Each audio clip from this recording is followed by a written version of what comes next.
intollerante al lattosio? Nessun problema, questa insalata russa è adatta a te.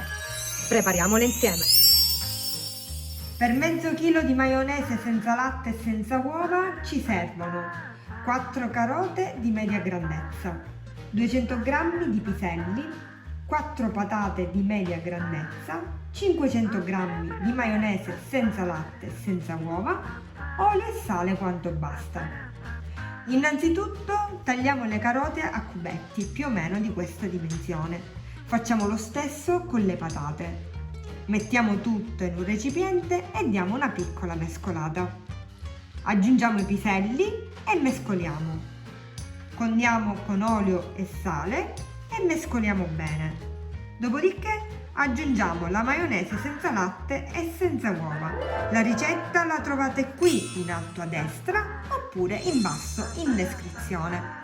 Mescoliamo bene e voilà, il gioco è fatto. Adesso possiamo impiattare. È semplicissimo. Vi è piaciuto questo piatto?